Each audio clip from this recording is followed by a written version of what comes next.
Hoje, novamente, reunindo aqui Malu Gaspar, Vera Magalhães, Lauro Jardim. Bom dia para você, Malu. Bom dia, Milton. Bom dia, Cássia. Bom dia para os meus colegas e bom dia para os nossos ouvintes. Bom dia, Vera. Oi, Milton. Bom dia para vocês, para os colegas, para os ouvintes. Bom dia para você, Lauro. Bom dia, Milton. Bom dia, Cássia. Bom dia, Malu e Vera. Bom dia, ouvintes. Bom dia a todos. Ô, Malu, vou fazer vou traçar um péssimo paralelo aqui. Eu tô acompanhando o jogo de vôlei aqui do Brasil e o jogo, assim, tá pau a pau ali, né? Agora tá 29-28 pra França, tá É que eu pensei um pouco nisso, assim, sobre o que tá acontecendo em Brasília. Porque se tinha lá no STF, assim, aquela discussão, os advogados se defendendo, agora vai ter julgamento semana que vem, mas ali do lado, no prédio ali do Legislativo, o pessoal também tava pau a pau, né? Tentando discutir a anistia. Milton, justamente, enquanto havia esse debates supostamente técnico, né, essa coisa técnica no julgamento, a política pegava fogo no Congresso, né? A gente está vendo o governador Tarcísio de Freitas entrou fundo aí na articulação para tentar fazer passar a anistia que ampla e restrita, que no fundo é uma anistia para o ex-presidente Bolsonaro, que nem condenado foi, mas já tem essa campanha pela anistia, e contando votos, né, Milton? Contando votos já a favor da aprovação da anistia na Câmara. Mas é importante a gente botar a bola no chão e pensar o seguinte: tudo bem, na Câmara você tem uma situação bastante peculiar, bem específica, de um presidente que é fraco, que foi obrigado a engolir um acordo que foi negociado, a revelia dele, quando se invadiu o plenário da Câmara, o pessoal sequestrou a mesa da Câmara, os bolsonaristas, e ele teve que entubar um acordo que previa a discussão, a votação da anistia, caso eles desocupassem o lugar ali. Então, na Câmara, além do que na Câmara a oposição tem votos, é mais forte mesmo, e mesmo, então é importante a gente ver o seguinte: mesmo que isso passe na Câmara, você tem uma outra instância, que é o Senado, onde a coisa não deve prosperar. A gente tem ali uma situação em que Davi Alcolumbre, presidente do Senado, é muito próximo do Alexandre de Moraes e já avisou que não vota impeachment, que não vai botar essa anistia que a Câmara quer para votar. O próprio Alcolumbre já tinha proposto antes uma anistia que fosse para os presos do 8 de janeiro, que aliviasse algumas penas, mas não todas, e principalmente não a do Jair Bolsonaro. Então, essa situação que a gente tem, se pode passar na Câmara, mas não passa no Senado. E mais, nos últimos dias, ao perceber essa movimentação, os ministros do Supremo começaram a dizer que já tem um antídoto, uma vacina contra essa anistia, que é o fato de que uma decisão anterior do próprio Luiz Fux diz que crime de golpe de Estado, para crime de golpe de Estado não vale a anistia. A anistia é um instrumento previsto, mas não para crimes inafiançáveis, não para todos os crimes. E esse caso seria um crime pelo qual que a anistia não cobre. Então, nós temos um debate que é muito mais político do que qualquer coisa e que tem muito pouca chance de prosperar. Isso quer dizer que está tranquilo? Não. A gente vai ter na próxima semana, que é a semana decisiva do julgamento, e muito possivelmente até a eleição, uma discussão perene sobre a anistia, porque esse é o debate que os bolsonaristas querem fazer. Então, enquanto houver a possibilidade de vender essa narrativa da perseguição e tal, isso vai ser feito, porque isso faz parte do jogo eleitoral. E Vera, como que o Supremo encara essa possibilidade de anistia e, até para ser mais precisa, essas possibilidades, porque são duas propostas diferentes aí na mesa? Pois é, essa proposta que a Malu mencionou agora, que está sendo alinhavada pelo Davi Alcolumbre, com a ajuda do Rodrigo Pacheco, que é antecessor dele e que enfim, formado em direito, é jurista, e também, como o Alcolumbre tem bom trânsito lá no Supremo, essa pode passar, Cássia, mas na seguinte linha, como a Malu falou, excluindo o Bolsonaro e não sendo efetivamente uma anistia. e sim uma possibilidade de revisão da dosimetria das penas e restrita aos condenados pelo 8 de janeiro. Então, seria algo como, vamos aqui ver essas penas, até cotejando com as penas que provavelmente vão ser imputadas agora, né, os que são os integrantes da trama golpista, porque ficaria muito desproporcional penas tão altas para os condenados no 8 de janeiro e não tão distantes daqueles que durante muitos anos engendraram várias situações que poderiam levar até a que não houvesse eleições ou que as eleições fossem meladas, etc. Então, isso tem uma ala do Supremo que está conversando, sem ainda ter dado o ok, mas está ali medindo a temperatura da água, no sentido de que talvez uma saída dessa fosse menos danosa do que eles terem de decretar a inconstitucionalidade da outra anistia, a anistia ampla, total e restrita, que é essa que o governador de São Paulo, Tarcísio de Freitas, está aqui em Brasília, continua aqui. Ontem foi visto por uma repórter do Canal Meio, saindo já tarde da noite da casa do deputado Marcos Pereira, junto com o presidente da Câmara, Hugo Mota, e estão em plena negociação da outra anistia, a anistia total, que é aquela que os bolsonaristas insistem que é a única que vale para eles, né? Que por si só é rasgar a fantasia e mostrar que não estão interessados em melhorar a vida dos pobres coitados lá do 8 de janeiro, e sim, única e exclusivamente, resolver a vida do Jair Bolsonaro. Em relação a esse julgamento de agora, a única coisa que eu vejo que tem ali um espaço para negociação é para redução das penas naquela questão dos crimes, o crime da abolição do Estado Democrático de Direito e o crime da tentativa de golpe de Estado. Prevaleceu o entendimento de que vale o crime apenado com a maior pena, e não uma soma das penas dos dois crimes. Lauro Jardim, vamos lá. Sobre o que aconteceu nesses 2 primeiros dias, alguma surpresa para você? Alguma coisa lhe chamou mais a atenção? Milton, o que a gente viu nessa primeira semana do julgamento do golpe foi que, de alguma maneira, deu-se um pouco o que era esperado dentro da turma do Supremo, ou seja, não surgiu nenhuma revelação que vai mudar o curso do julgamento, não surgiu nenhuma novidade, nenhum novo entendimento de quem quer que seja sobre o que aconteceu no Brasil entre 2022 e 8 de janeiro de 2023.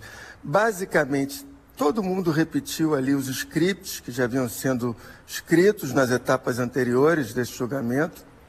Claro que aqui e ali, se a gente for descer aos detalhes, Milton, tiveram sustentações orais dos advogados, foram mais folclóricas ou mais constrangedoras do que o esperado, como a do Demóstenes Torres, que ficou ali 20 minutos bajulando os ministros do Supremo e se esqueceu de defender o cliente dele, o almirante Garnier, que talvez o Demóstenes achasse que nem valia a pena defender, ou que ele era tão inocente que não precisava de defesa, vai saber.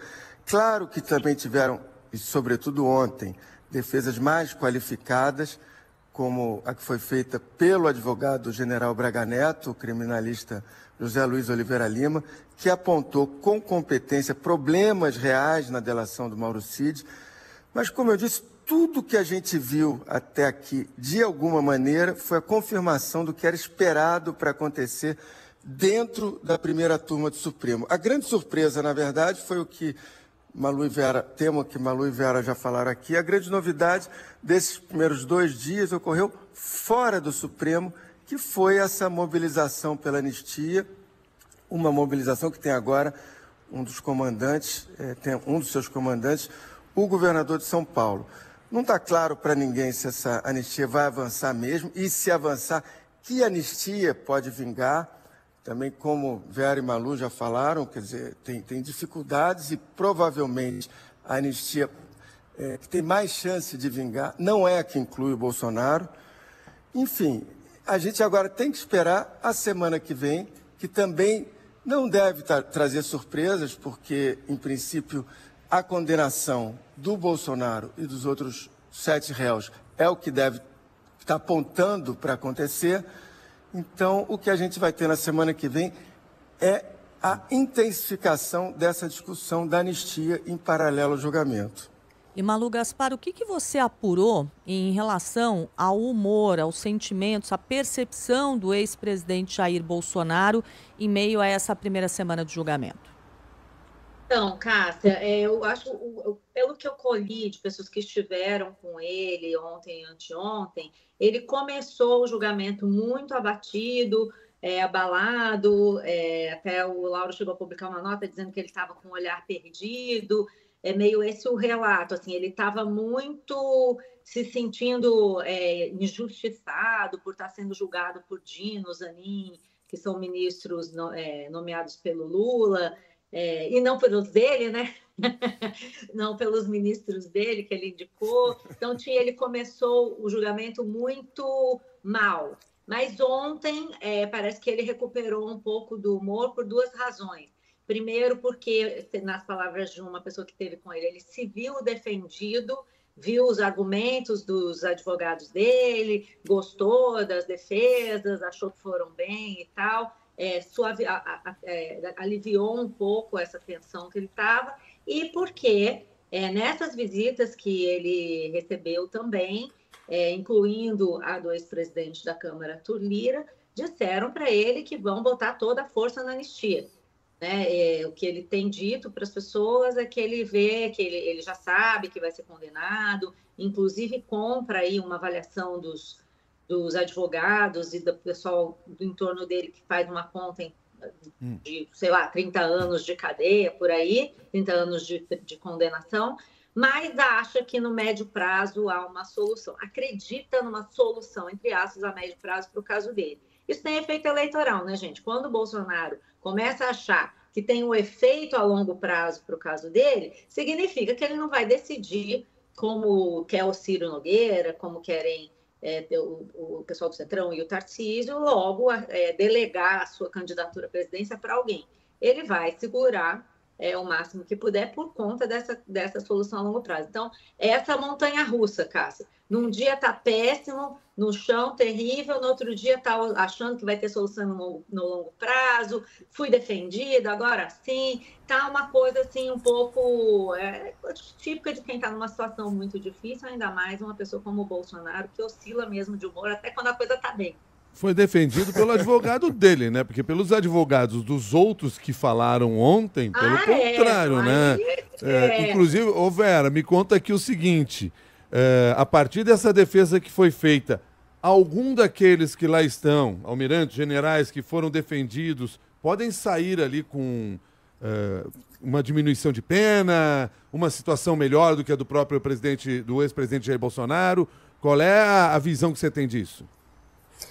Olha, Milton, foi uma espécie de azarão do dia de ontem o advogado do general Paulo Sérgio Nogueira, porque ele não era desses mais estrelados, ele era até um pouco pitoresco, fez uma série de citações que pareciam saídas do ChatGPT ali, que iam de Van Gogh à sogra dele. Mas ele... geral, entrou ali uma sopa geral. Mas ele colocou a coisa de um jeito interessante, porque ele, assim como os outros, não negou nenhum dos fatos, cada um deles isolados já bizarros, que são relatados na denúncia, né? Uma reunião com embaixadores para falar mal das urnas eletrônicas, uma reunião ministerial para abrir o cardápio de ideias para tentar não ter eleição ou não passar o poder, enfim. Mas ele fez mais, ele disse que aquilo tudo que está ali na denúncia, sim, era a busca do Bolsonaro por medidas de exceção. E nisso a ministra Carmen Lúcia mostrou que estava ali quietinha, mas não estava pescando e moscando, não. Porque assim que ele pôs o ponto final na fala dele, ela falou, peraí, deixa eu ver se eu entendi o que o senhor acabou de dizer. Ele estava tentando dissuadir quem de fazer o quê? E aí ele falou, dissuadir o presidente de adotar medidas de exceção. Ela falou, muito obrigada, era só isso que eu queria saber. Então, ali, ela não precisou nem fofocar no zap com os colegas da turma. Ela já falou, pessoal, se liga que isso aqui é importante para nós. Então, isso pode prejudicar a defesa do Bolsonaro, ainda mais porque ele falou depois dos advogados caríssimos do Bolsonaro e eles não tiveram chance de voltar a falar nada. E pode sim, segundo eu ouvi de ministros da primeira turma, aliviar a situação do general Paulo Sérgio, porque ele fez mais. Ele levou testemunhos de pessoas que não foram indiciadas e não foram denunciadas e que, inclusive, são testemunhas importantes da acusação, que é o caso do general Freire Gomes e do almirante Batista Júnior, atestando que o general Paulo Sérgio também estava nesse time dos não golpistas, que ele estava no time dos legalistas e que, em vários momentos, ele tomou atitudes de dissuasão em relação ao Bolsonaro. Então, ministros me disseram assim, vamos ver como vai vir o voto do Alexandre, porque tirando o ministro Fux, os demais se mostram muito propensos a acompanhar na íntegra o voto do relator. Então, se o próprio relator entender que no caso do general Paulo Sérgio não há elementos suficientes para formar uma convicção de condenação, ele pode sair desse julgamento até absolvido. E muita gente acha que isso pode ser uma coisa que o ministro Alexandre de Moraes pode fazer para passar a impressão, olha só, como ele não é radical, como ele não está perseguindo ninguém. Então, a conferir. Mas ontem eu colhi essa impressão da parte de ministros que estão no julgamento. E para você, Laura, o que a gente pode esperar para a semana que vem? Olha, Cássia, no julgamento da semana que vem é importante também um ato que vai acontecer antes do julgamento no Supremo, que é a manifestação bolsonarista no domingo, dia 7 de setembro. Eles estão planejando em todo o país, mas, sobretudo, o ato mais importante vai ser na Avenida Paulista, porque vai juntar o governador Tarcísio, a Michele Bolsonaro, o governador Zema, que também vai, e o pastor Silas Malafaia, que está organizando esse ato. E, nesse contexto, sobretudo da anistia, esse ato bolsonarista do 7 de setembro tem uma importância que não pode ser desprezada. Aliás, ontem estava prevista uma conversa entre o Tarcísio e o Malafaia, justamente para definir os detalhes do ato e o tom dos discursos, sobretudo o discurso do governador. Então, é fundamental para o bolsonarismo, que está lutando pela anistia, que as ruas se encham de gente no domingo. Vai ser uma espécie de preparação para a turma pró-anistia, para que ela entre na semana que vem demonstrando força. Até porque na semana que vem é a semana que se espera a condenação dos 8 réus, ou 7 a julgar, e eu concordo com o que a Vera disse, que ontem surgiu essa novidade em relação ao ex-ministro da Defesa, Paulo Sérgio, mas enfim, se espera a condenação dos réus e do Bolsonaro, e com exceção da provável divergência do ministro Fux em alguns pontos, na dosimetria das penas, por exemplo, o que se espera é sim que os votos dos outros 4 ministros